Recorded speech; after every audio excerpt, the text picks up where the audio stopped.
Hello, everyone. We are Trader Joe's Group, and we are going to be presenting about Adobe. Today, I want to share with you the story of a company that has made a significant impact on the digital landscape.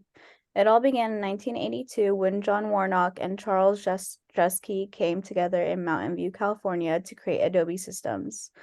Adobe quickly established itself as a key player by introducing groundbreaking products like Adobe Flash, which transformed the way we interact with the web. They also developed Dreamweaver, a web building tool that made it easier for people to express their creativity online. As the digital world evolved, Adobe ventured into the realm of digital advertising with technologies like Adobe Experience Cloud.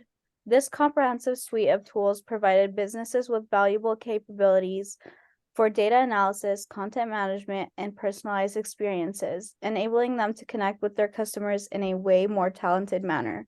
What sets Adobe apart is their dedication to innovation. They continuously invest in research and development to stay ahead of industry trends and meet the changing expectations of consumers. Adobe recognizes the transformative powers of digital experiences, and their mission statement really reflects on their belief in the ability of these experiences to inspire and connect. Then we're passing it on to Sammy. Yeah, I'm going to talk about the Porter's five forces. So first of all, they have low their threat of new entrants since they are having research needs for heavily invested in order to develop for their high capital requirements.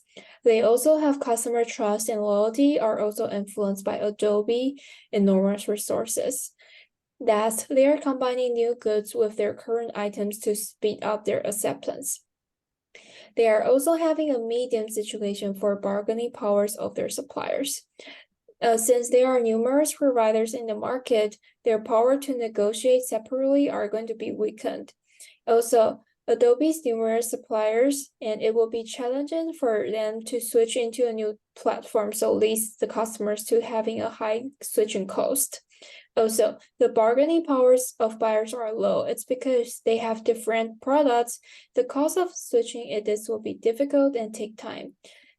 They also provide subscription model for them. So they provide several packages for their customers to choose. Next, I will pass it up to Gary. Okay, I'm talk about the competitive rivalry and threat of substitute products. In the software sector, Adobe faces significant rivalry from both large and small companies offering similar goods and services. Competitors like Microsoft, Apple, and various open source businesses create a highly competitive environment by offering overlapping products. The low switching costs in the software industry further contribute to the challenge as users can easily explore alternatives from rival companies. However, despite these competition risks, Adobe benefits from financial stability due to its loyal customer base and subscription-based software business model. The threat of substitute products or services for Adobe is high. Firstly, if rival options can provide comparable features and performance at lower prices, customers who prioritize affordability may switch away from Adobe's product. Secondly, disruptive technologies such as augmented reality, machine learning, and artificial intelligence have the potential to reshape the creative work and document management landscape, posing a significant risk to Adobe's dominance in various files. Now, Crystal will talk viral framework. Hello, I'll be discussing bioframework. Next slide, please. From the chart, we can see Adobe's framework. We found accessibility, brand reputation, intellectual property, and talented workforce to be valuable and rare resources. This is represented by the orange and red checked boxes. The green boxes represent the imitatable category. We found accessibility was easy to imitate. However, the brand reputation, intellectual property, and talented workforce are resources Adobe possesses that are hard to imitate. Next, the blue check boxes, we can see accessibility, brand reputation, intellectual property, and a talented workforce are characterized as organized. Finally, the yellow check boxes represent competitive advantages, comparative parity, and competitive disadvantages. We found accessibility to be a comparative parity, and brand reputation, intellectual property, and a talented workforce to be key resources that attribute to Adobe's sustained competitive advantage. Next, you'll hear from Colton. Hello, I'm Colton, and now we'll look at Adobe's core competencies. The first core competency is having an optimized user experience. With the use of cloud-based technology and the many complementing applications in the Adobe Creative Cloud, it is able to easily share and synchronize documents within the cloud, which is especially helpful for businesses. Even for non-business users, Adobe provides guidance for its user interface for new users. For more experienced users or those focused on certain aspects, it can be customized in order to optimize tools and software for certain practices. Its second core competency is that Adobe possibly has the most advanced software and features on the market. This is a result from Adobe's overall goal of always innovating, and it's a main reason why Adobe is setting the curve for others to imitate. One notable technology that may further put Adobe ahead of its competitors is artificial intelligence technology, which can allow further help to its users. Now we'll hand it off to Kirby. Thank you, Colton. All right, I want to talk a little bit more about the competitive advantages that Adobe has. Today, we're focusing on economic value creation.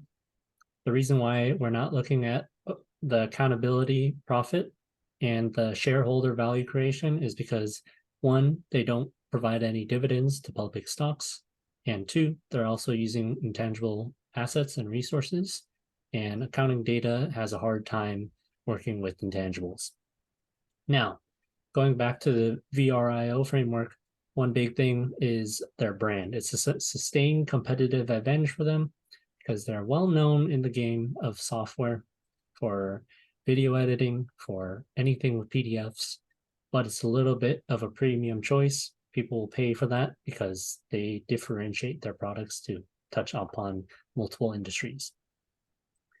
Their subscriptions for at least Adobe Creative Cloud, where you get Photoshop and Acrobat Pro and 20 other apps, is $21 a month for individuals, but they also give this as a whole bundle. So you have that. You have students, teachers, small, medium businesses, a lot of people. Looking at their 10K form, they even say how great of a variety they serve to. You got photographers, game designers, graphic designers, video editors, and anyone that just needs communication. That's why Adobe is so prominent in schools and businesses as well. Now looking a little bit at their financial ratio analysis, we have Adobe, Alphabet, which is known as Google, and Autodesk. Now, these are all software companies. Adobe has a lot of R&D expenses that they reinvest their revenue into, but a little important as well is that they like to market and sell. They incur a lot of marketing and sales expenses. So alongside of trying to develop their softwares, they're also trying really hard to market and sell them. Their gross margins are huge, and that's because it doesn't cost a lot to create, to like maintain the services, but it does cost a lot to develop and market them. That's why their profit margins decrease significantly. They're still really good though. Alphabet, Google, that's a free option for all the cloud services that Adobe has to compete with. There's not as much R&D or marketing and sales, but overall the margins are still there. Very, very viable as a competitor. Autodesk is more about construction for 3D modeling software. They spend a lot more on R&D and marketing and sales. They have the similar pattern for gross margin, and the profit margin is significantly less. It's under 20%. Next, I would like to pass this on to Alyssa. I'll be going over Adobe's industry life cycle. So as for Adobe's life cycle, their introduction phase began when they started up in 1982. That's when they were found. And then they soon introduced their editing software, Photoshop, in 1988. From there, they gained a lot of popularity from the software and then entered their growth phase next. As for Photoshop, it gained more and more popularity, and they dominated the market and entered the maturity phase, which they are still currently in. Next slide, please. Next, I'll be going over Adobe's strategic implication, which is market leadership, continuous innovation, customer loyalty, and diversification. Market leadership, Adobe's early entry and dominant position in the photo editing industry provided a competitive advantage. As for the continuous innovation, Adobe's strategy involved regularly releasing new versions of Photoshop with advanced features to retain and attract customers. Customer loyalty, Adobe focused on building strong relationships with its customer base by providing ongoing support, training, and resources. For diversification, Adobe expanded its products portfolio beyond Photoshop, offering a suite of creative software solutions to cater to different customer needs. Next slide, please.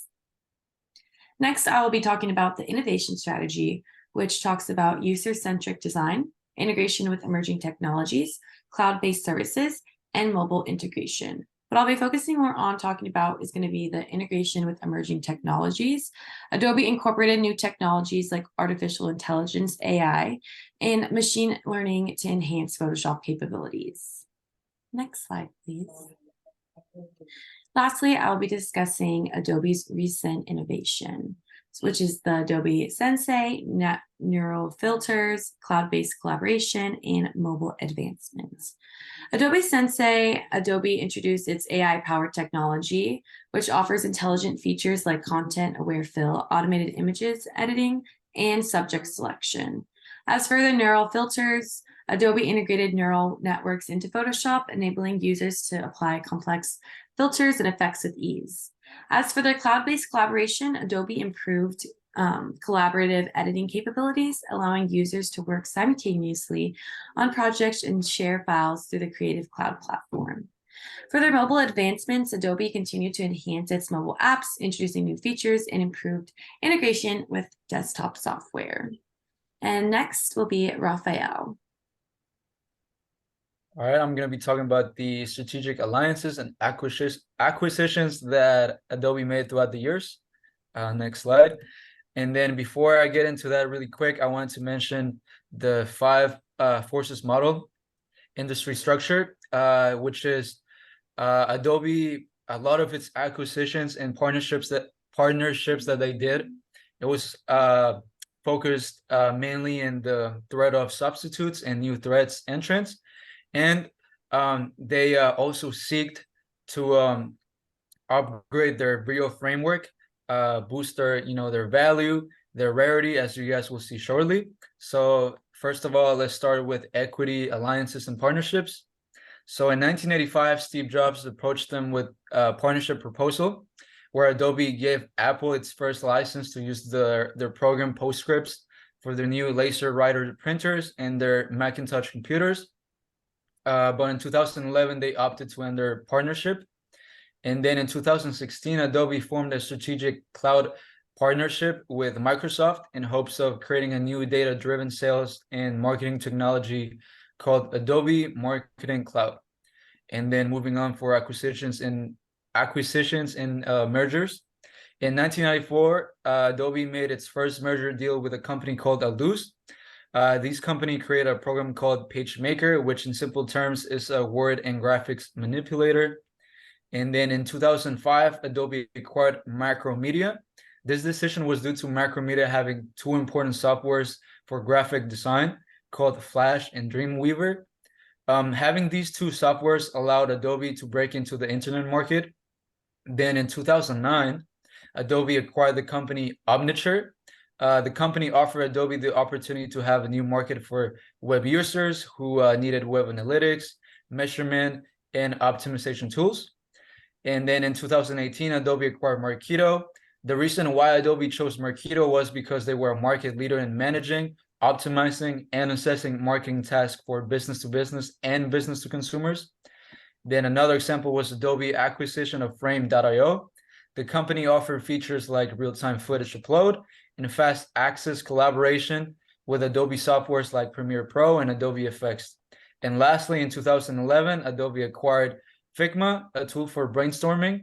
With this purchase, Adobe wishes to transform creativity and productivity user methods by enhancing team collaboration. And next slide, please. So in total, Adobe has made 36 acquisitions and 45 investments.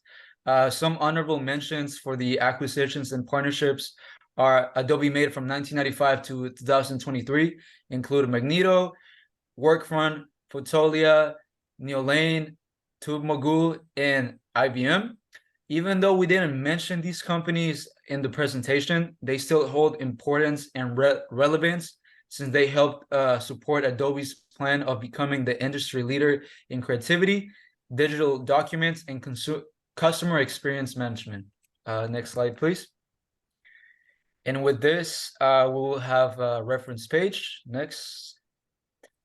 So thank you everyone for listening. If anyone has any questions, please let us know in the comments section. Thank you once again.